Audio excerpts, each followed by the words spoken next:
salamat sa nag-sponsor kay Tito Sol. Ayan.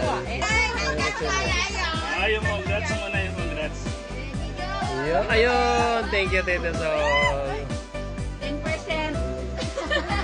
Wow.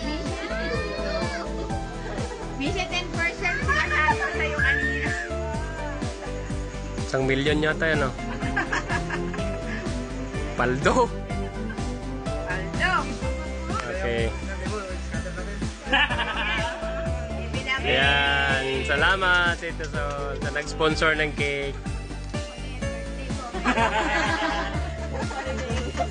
Bilangin pa ba natin? Ako.